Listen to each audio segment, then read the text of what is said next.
हमारे सम्मानित जन आए हुए हैं। आज जैसा कि आप सभी को पता है कि दादा सुखदेव सिंह गोगामेड़ी जी का अस्थि इस काशी के धरती पर आया हुआ है और आप सभी इस अस्थि विसर्जन कार्यक्रम में और उनको श्रद्धांजलि देने के लिए उपस्थित हुए हैं। मैं एक बात आप सभी से कहना चाहता हूं कि अस्थि विसर्जन का कार्यक्रम अभी 10 मिनट में हम लोग यहाँ से निकलेंगे, लेकिन सभी को माँ गंगा की सौगंध है कि जब तक अस्थि विसर्जन न हो जाए तब तक आप यहाँ से निकलिएगा मत, क्योंकि सुखदेव सिंह गोगामेड़ी आपके लिए बलिदान हुए हैं, इन्होंने आपके लिए जान दिया है। आज मैंने आप सभी से सोशल मीडिया के माध्यम से कहा था कि एक दिन का समय दादा सुखदेव सिंह गोगामेड़ी के लिए अवश्य दीजिए, और आज जब हम यहाँ बनारस काशी में आए हैं तो आपका समय चाहिए।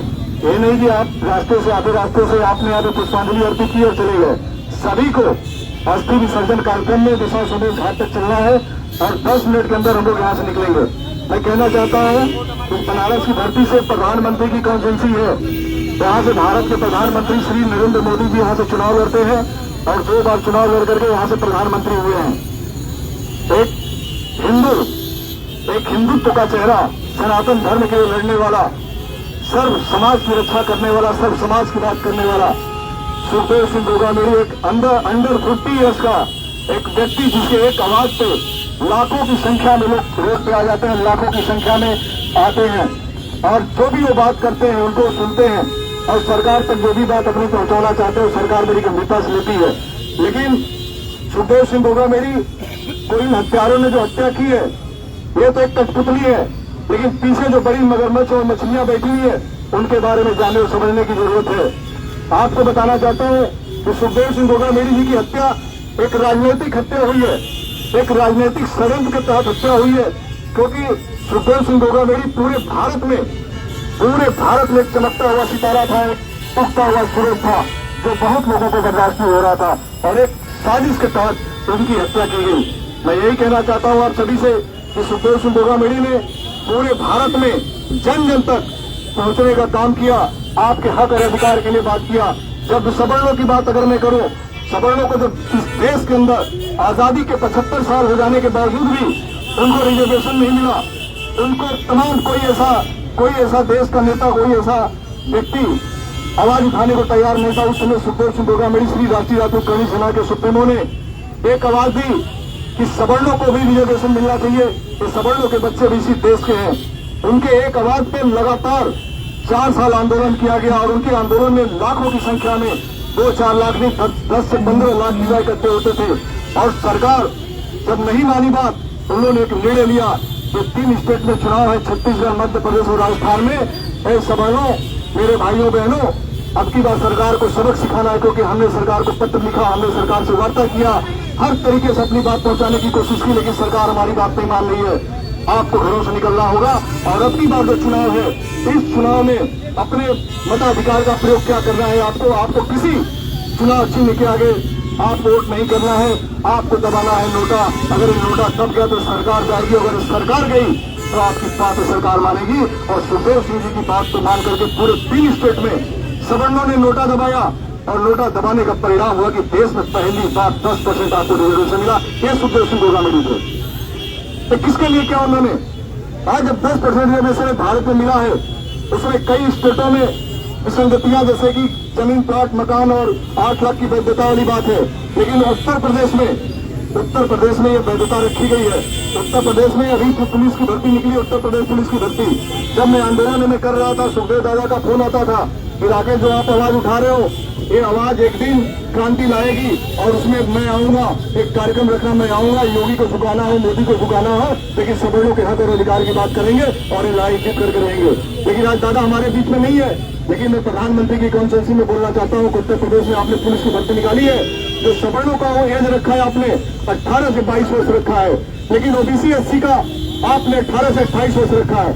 मैं जानना ये चाहता हूँ, मैं कहना भी चाहता हूँ कि मुझे ओबीसी समाज से, एससी समाज से, अल्पसंख्यक समाज से, किसी समाज से मुझे कोई शिकायत नहीं है।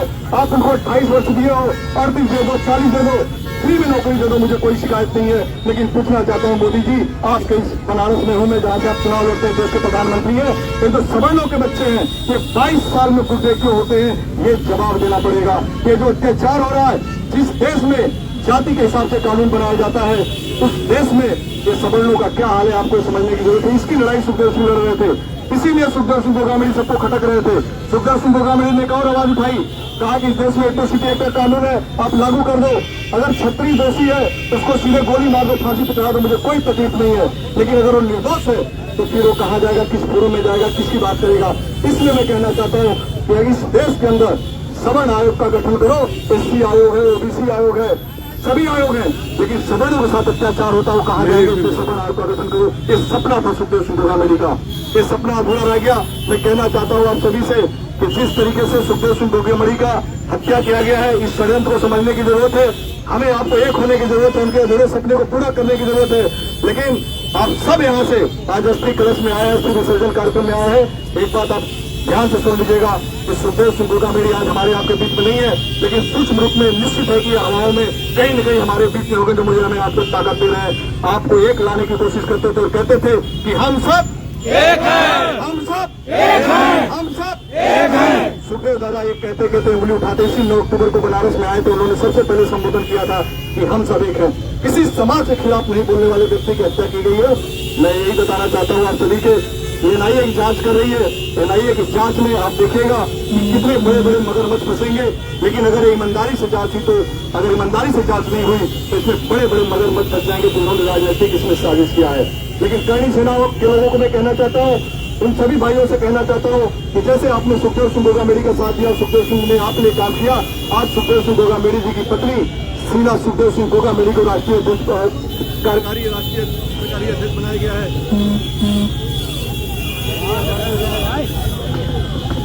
कार्यकारी अध्यक्ष बनाया गया है। मैं सभी से कहना चाहता हूँ कि एक बार हाथ उठा करके बताइएगा, क्या आप शीला शेखावत जी का साथ देंगे? बिल्कुल। शीला शेखावत जी का साथ देंगे? बिल्कुल।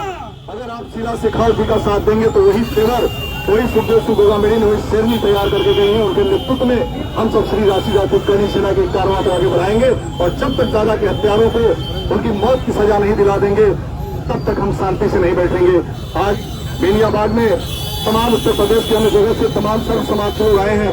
मैं आज आप सभी का धन्यवाद नहीं करूंगा, आपका स्वागत नहीं करूंगा, लेकिन आज जितने भी जहां से भी आए हैं, मैं सर झुका करके आप सभी का आभार प्रकट करना चाहता हूं कि आप सुखदेव सिंह गोगामेड़ी के लिए आए हैं।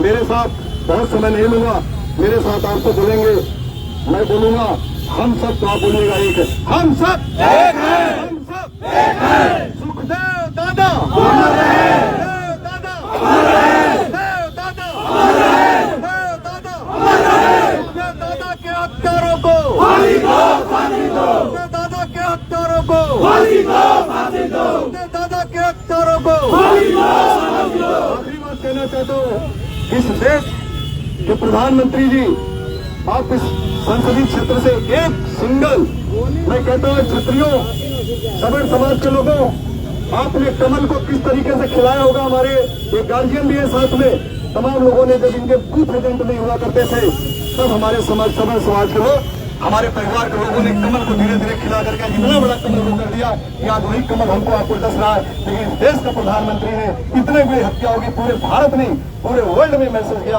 कि एक आम व्यक्ति को जो सर्व समाज की काम करता था, लेकिन उसके लिए एक छोटा सा दुख का ट्वीट नहीं आया, अमित शाह जी का कोई ट्वीट नहीं आया। आपको फैसला करना है कि आपको इन नेताओं का दरी बिछाना है या अपना दरी खुद तैयार करना है, इनके झंडे के नीचे रहना है या सुखदेव सिंह के कसरिया के झंडे के नीचे जाकर के अपना फैसला खुद करना, ये फैसला आपको करना है। मैं इन्हीं बातों के साथ आप सभी का बात प्रकट करते हुए कहना चाहता हूँ कि आप सब मेरे साथ अस्थि विसर्जन कार्यक्रम में चलेंगे। जय श्री राम।